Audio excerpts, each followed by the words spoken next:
દોસ્તો, આ શોર્ટ્સ સિરીઝમાં માત્ર આપણે એમસીક્યુ સોલ્વ નથી કરતા, પણ એક લોજિક ક્રિએટ કરીએ છીએ. એક પર્સપેક્ટિવ છે ને, હું અહીંયા તૈયાર કરાવડાવું છું.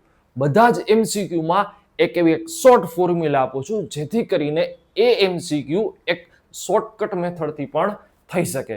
એ પર્સપેક્ટિવ તૈયાર થાય તેના માટે તમારે હું જે પણ શોર્ટ્સમાં એ ફોર્મ્યુલા આપું છું એમની નોટ બનાવવી પડશે.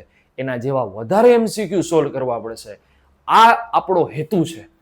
ચાલો પહેલા આપણે આ વિસ્તારના સૂત્ર ઉપરથી આ એમસીક્યુ આપણે સોલ્વ કરીએ, જેથી કરી અને તમે એના જેવા બીજા એમસીક્યુ પણ સોલ્વ કરી શકો. ચાલો, આ વિસ્તાર આ મિનિમમ થઈ જશે, આ મેક્સિમમ. આ ટર્મ આપેલું છે એને આપણે સિમ્પલીએસ્ટ ફોર્મમાં કન્વર્ટ કરીએ. ચાલો, તો કોસ સ્ક્વેર આપેલું છે, તો કોસ સ્ક્વેરને આપણે લખશું ઘાત ઘટે એવા સૂત્રનો ઉપયોગ કરવાનો. કોસ સ્ક્વેર એટલે થાય 1 + cos 2θ by 2. 6 sin θ cos θ -3 as it is 2 sin cos ને લખાશે sin 2θ. ચાલો, 3 as it is. sin square ને શું લખશું આપણે? 1 - cos 2θ છેદમાં 2. અને આ જે +2 છે એને હું પેલા લખી નાખું. ચાલો, +2 પેલા અચળ પદને આપણે ભેગા કરી લઈએ. તો ચાલો, 2 + 1/2 અહીંથી મળશે, અહીંથી 3/2 મળશે. ચાલો, હવે sin cos વાળા પદ ભેગા કરીએ. તો ચાલો, અહીંયા મળશે આપણને cos 2θ ના છેદમાં 2. પછી અહીંયા છે -3 sin 2θ. અને લાસ્ટમાં છે 3 અંદર મલ્ટીપ્લાય કરશું એટલે -3 cos 2θ by 2.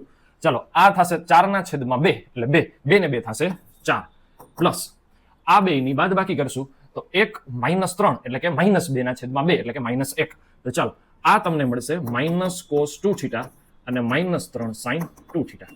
ચાલો, ક્લિયર છે, સિમ્પલ. માઇનસ અગેન હજી કોમન કાઢી લઈએ તો 4 - cos 2θ પ્લસ 3 sin 2θ.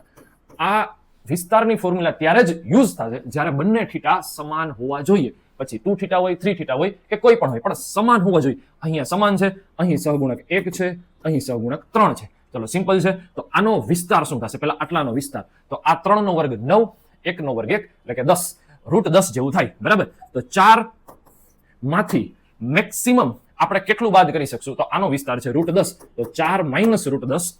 અને આની ન્યૂનતમ કિંમત કેટલી થાય? તો એક તો મેક્સિમમ √10 હતી, તે મેં અહીંયા લખેલી છે. મિનિમમ થશે -√10, માઇનસ થઈ જશે +√10. તો આ મિનિમમ છે, આ મેક્સિમમ છે.